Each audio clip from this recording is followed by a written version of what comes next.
Jazz? Ano nangyari? Bakit ka umiiyak? Wala lang po, CR lang po ako.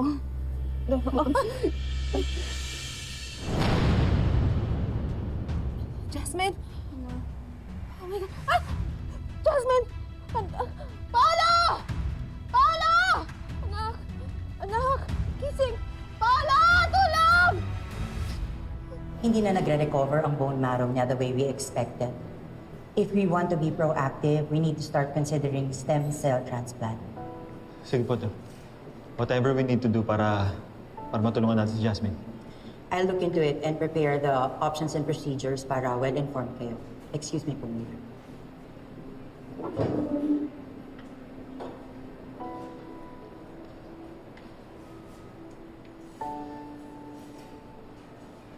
Akala ko maganda yung response ng chemo sa kanya.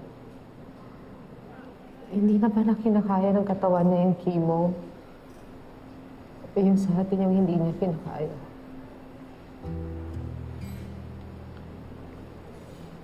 Hindi, Marge. Sabi ng doktor, may option pa. Yung stem cell treatment.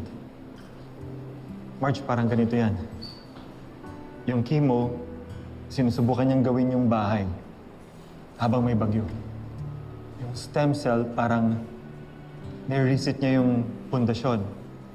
Tatanggalin lahat ng sira para may mas matibay na sisimulan ulit. Ibig sabihin, ibang laban na to.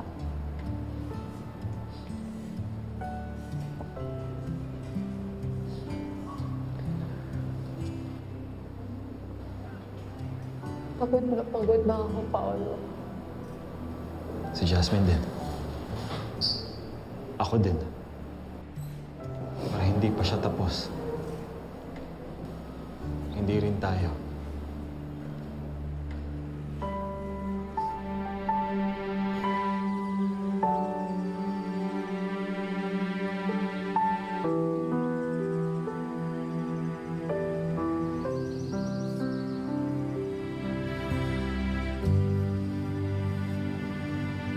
Ash?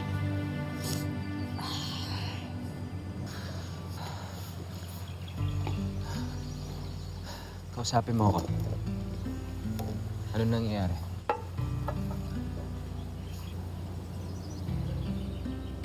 Jasmine po. She's ghosting me.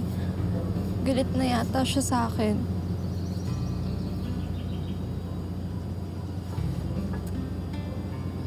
Dahil naman saan? Dahil po siguro kay Mama.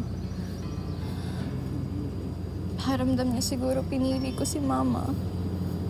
I had no choice, Pa. I just wanted to help. Gusto ko lang naman pong protektahan si Mama eh. Pero dahil po sa ginawa kong yun, mas lalo po ako nagigilty. Guilty?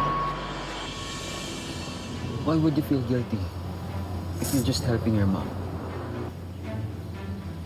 Pa, Nak, bakit ka nagigilty? I lied. Tungkol saan naman?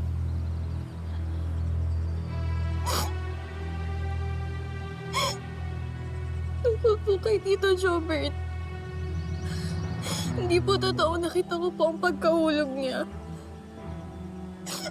Pagkadating ko po din, nandun na po siya sa baba. Pingilit lang po ako ni Mama. Sinabi niya po kasi sa akin kung hindi ko daw po siya pagtatakpan. Sisira daw po ang pamilya natin.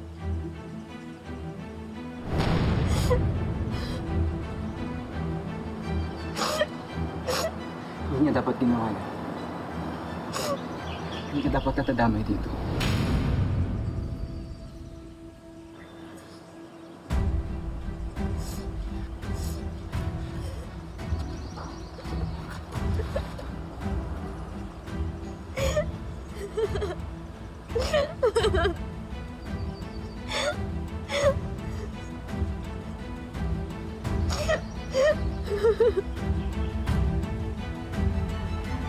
Thank you for your time being here today, Mr. and Mrs. Toricampo. Our next step now is to look for a donor na kamatch ng tissue marker ni Jasmine. We usually start with the immediate family. Yes, magpapatest po kami kaagad. Yes, that's standard. I'm sure, at the very least, isa sa inyo ang possible maging bridge or temporary donor. Well, you know what? Actually, mas mabilis kung kapatid ang donor. Mas kaunti ang rejection risk. May kapatid po ba si Jasmine? Nag-iisang anak lang po namin si Jasmine. Wala po siyang kapatid.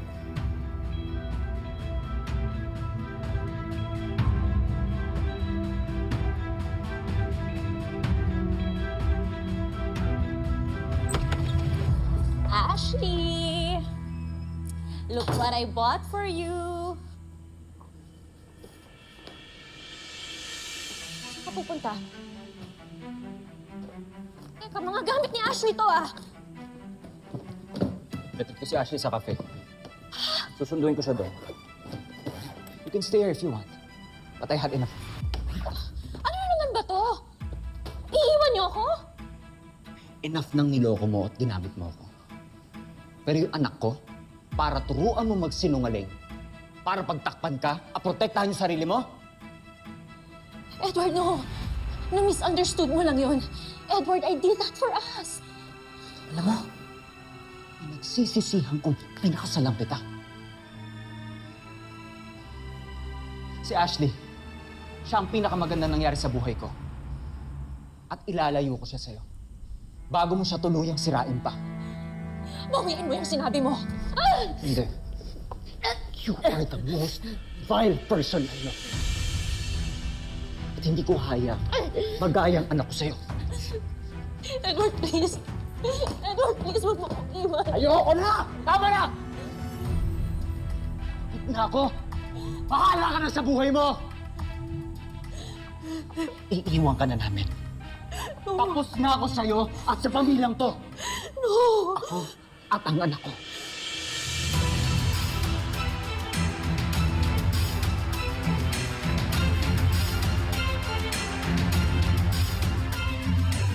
Please, pag-usapan natin to. Hindi pwede mawala sa akin si Ashley, please. Ano? Para saan? Para magkaroon ko ng free pass ng ticket sa pamamahay na to? Para magkaroon ka ng alibay sa lahat ng mga kasalanan ginagawa mo? This ends now, Bea! No! Sorry na! Nagkamali lang ako. Natakot lang ako, Edward. Tatakot? Pero hindi ka nahiya na ginagamit mo yung anak natin? Wala na! Kaya hindi mo na ako mauuto. Hindi mo na ako maluloko. Hindi mo pwedeng isama si Ashley! Anak ko siya! At alam ko rin siya! At sa ating dalawa, ako mas nakakalam kung anong nakabubuti sa kanya! Hindi! Hindi mo alam! Dahil wala kang karapatan sa kanya! Hindi mo siya anak! Ano? Hindi pwede mawala sa akin si Ashley! Hindi mo siya pwedeng kunin sa akin! Hindi ikaw ang tatay niya! Anak siya ni Paolo!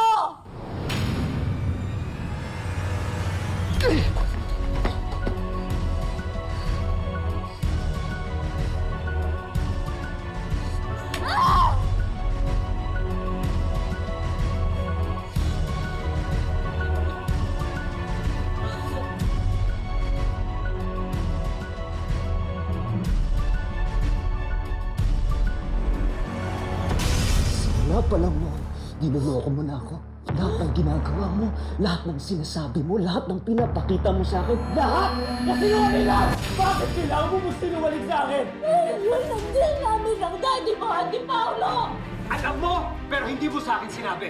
I don't know what you're talking about. Alam na ni Edward ang tungkol kay Ashley. I had to tell him the truth or he'll take her away from me. Anong gagawin natin? Nakita mo ako si Paolo na naika-text. Parang nag-worry siya. Sabi niya sa akin, takot daw siya na biglang mawala yung kliyente. I needed you, Dad! Kailangan ko na nga magpaprotekta sa akin! But instead, you kept your golden child shiny, na maganda, perfect, in front of other people at my own expense! Alam mo, Napaka-walang kwenta mong ama! Si Ashley na naging kakampi ko. Tapos mo nalaman ko, she's not even mine in the first place!